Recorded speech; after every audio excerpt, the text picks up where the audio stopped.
मुकुला पड़ी गाँ मुंड ब्यारेज लगाण वर्षा गाँव में पशुची पानी हजार हजार एकर चाष जमी नष्ट होईछि। पुरी जिला ब्रह्मगिरी ब्लॉकर घटकुड़ी पंचायत कृष्ण शरणपुर गाँव आसी एभली किछि अभावनीय दृश्य आवश्यक नथाई गाँ मुंडे जलसेचन विभाग ब्यारेज निर्माण करिछि। ब्यारेज तीनोटी लुहा चांबर गेट लगेवा व्यवस्था रही हेले गेट न लगाई चंपट मारिछि ठिकादार। लगाण वर्षा दया और रत्नचिरा नदी पानी आसी मुकुला ब्यारेज दे गाँव में पशुछि जहाँफल तीनोटी पंचायत जलमग्न होईछि। कृष्ण शरणपुर गाँ पार्श्व चारोटी घाई होई गाँ भितर पानी पशिछि। ब्यारेज गेट्रे नड़िया गछ पट्टा और दल दे गेट बंद करिसेंति ग्रामवासी माने। तेबे संपर्क में अधिक सूचना देउछन्ति आम ब्रह्मगिरी रिपोर्टर केदारनाथ दास। 4 दिन लगान वर्षा बेहाल कृष्ण शरणपुर गाँ भितर पशुची पानी अमीमांसित भावे तैयारी करा जायछि ब्यारेज। जो ब्यारेज लोकंकर दरकार नथिला सेठी सरकार तैयार छथि ब्यारेज।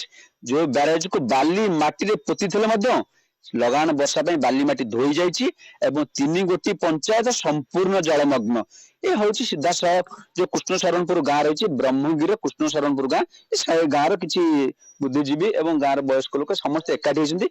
आज्ञा जानवा चाहबू गाँ भितर पानी केते दिन समस्या 3 वर्ष 3 वर्ष होगा समस्या शुणुनी प्रशासन जानवा चाहबू एबे बर्तमान लगान वर्षा 4 दिन है पानी फुलुची केते केते जगह आपनकर खेती हेलानी आमर प्राय 1000 एकर जमी भितर पानी मग्न हो गलानी।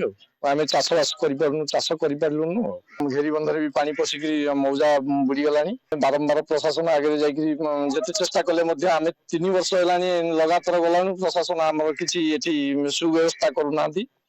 ब्यारेज निर्माण होला ए ब्यारेज आपनकर आवश्यक नथिला एठी छोट संकट दरकार थिला एको काहे कि एठी केउ परिस्थिति रे प्रशासन हो किंबा सरकार हो काहे कि ब्यारेज निर्माण कले से माने जबरदस्त एथे कहले जे हमर स्वतंत्र वर्तमान गोटे ड्रेनेज आम करछु।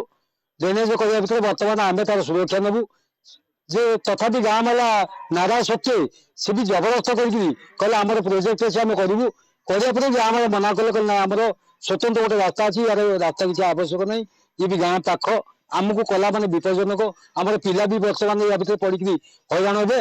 तेणुक कहला सत्य भी से अमा माने कथा न मानिकी कार्यकलाप कले कहले आम बर्तमान यार सुरक्षा करूँ किंतु सुरक्षा करने तो दूर कथा 3 वर्ष ए पता खंड भी लगी पारनी।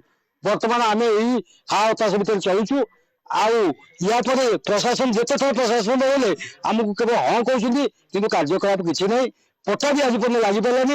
वर्तमान प्रशासन को आप गुहारी करछंती कौन गुहारी करछंती एवं प्रशासन तरफ कौन प्रतिश्रुति मिली मु तो मो थिबा समय भितर 2025 रु 2026 मु मिनिमम 8-10 थर ऑफिशियल जोगाजोग कलानी मत हाँ हाँ सब कहते बहुत पाटितुंड भितर गोटे थर मत पट्टा देकी पठेले केबे ना नवेम्बर डिसेम्बर मासरे देकी पठेले जो पट्टा देकी पठेले कि जहाँ फल कि आम जो 9 फुटर पट्टा आवश्यक से 3 फुटर पट्टा देले से पट्टा किसी काम आसोनी।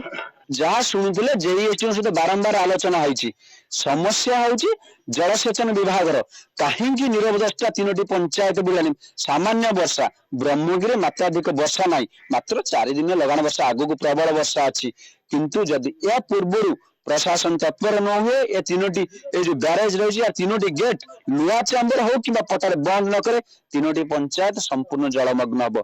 ब्रह्मगिरी कृष्ण शरणपुर गाँव केदारनाथ दास कलिंग टीवी।